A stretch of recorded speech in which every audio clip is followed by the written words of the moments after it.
In this unit, we examine the equations that describe the interferometer. We begin this unit with the Y-branch splitter and combiner equations. Then we describe how laser light propagates in free space and in waveguides. Then we build an interferometer and examine the equations. Finally, we look at the imbalanced interferometer spectrum.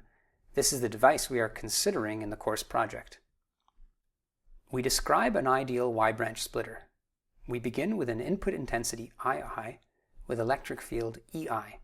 The light is split equally into the two branches. Thus, each output has an intensity that is half of the input. Hence, the output electric field is the incident electric field divided by the square root of 2. For the combiner, the same equations apply. The input field EI is split evenly between the fundamental mode of the output waveguide, Eout, and the higher order modes or radiation modes. Thus, the output field is the input divided by the square root of 2. For two input fields in the combiner, the output is a vector summation of the input fields divided by the square root of 2. This will be the case we consider when we build an interferometer. We describe the propagation of light in the waveguide by the complex electric field E. The optical phase is determined by the optical frequency, time, propagation constant, and the position. The propagation constant beta is determined by the effective index of the waveguide, n. Here is an image of an interferometer circuit written by electron beam lithography. The circuit consists of two Y branches connected by waveguides with different optical path lengths. So let's determine the equation that describes the output of the interferometer as a function of the wavelength of light. Let's discuss the first half of the interferometer. It consists of the Y branch plus the two waveguides. The Y branch splits the input light, EI, into equal parts, E1 and E2. We define the propagation constants in each of the two waveguides. To be general, we allow the waveguides to be different, hence have different propagation constants, beta 1 and beta 2. These are both dependent on the wavelength of light. They also have different lengths. The path length difference is delta L, which is defined as the difference between L2 and L1. At the end of the two waveguides, the fields are Eout1 and Eout2. They are phase-shifted versions of the input based on their propagation constants and their waveguide lengths. The light has also incurred optical loss. Alpha is defined as the power loss coefficient per unit length. In the second half of the interferometer, we consider the combiner Y branch.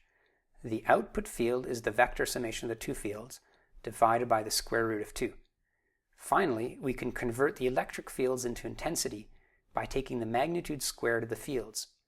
The input field EI has an intensity II. Thus, the first term in the output is 1/4 of the input intensity, which comes from the square root of 2 factors for each Y branch, squared. The absolute value squared term contains the vector summation of the fields. Note that when constructive interference occurs and there is no loss, the absolute value term becomes 4. This cancels the 1/4 term, hence the output intensity equals the input intensity. This general equation can be used to plot the transfer function of the interferometer you are designing.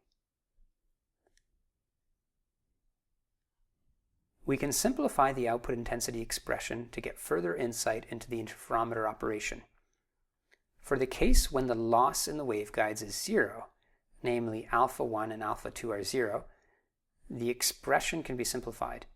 The output of the interferometer is a sinusoidally varying function of the wavelength via the beta 1 and beta 2 parameters, and L1 and L2. We can consider a few cases. If the lengths are the same, namely L1 equals L2, the interferometer is balanced. If we can create a difference between beta 1 and beta 2, we can have the interferometer go from constructive to destructive interference. For example, we can make an optical switch using the thermo-optic effect, or we can make a modulator using plasma dispersion and a p-n junction. We can also use different geometries for the two waveguides, hence different beta 1 and beta 2 values, which will lead to a sinusoidal variation of the intensity versus wavelength. This effectively renders the interferometer imbalanced. The easiest case we can study in this course is the imbalanced interferometer with identical waveguides, where L1 is not equal to L2. Namely, we have an optical path difference of delta L. The expression simplifies to be a sinusoidal variation of beta times delta L. Since beta changes as a function of wavelength, we will get sinusoidal variations versus wavelength. The period of the oscillation is dependent on delta L and on the waveguide properties. Here is a plot of the transmission of the imbalanced interferometer versus wavelength. In this example, the waveguides are the same, but there is an imbalance in the two paths. We can see the sinusoidal variation with wavelength. The oscillation period is a quantity known as the free spectral range of the interferometer. What determines this period? And how is it related to the waveguide parameters, specifically the group index? The next unit will derive this expression. It turns out that it is the same expression as a Fabry-Perot cavity, though we need to be careful to consider that we are in a dispersive medium, hence we use the group index.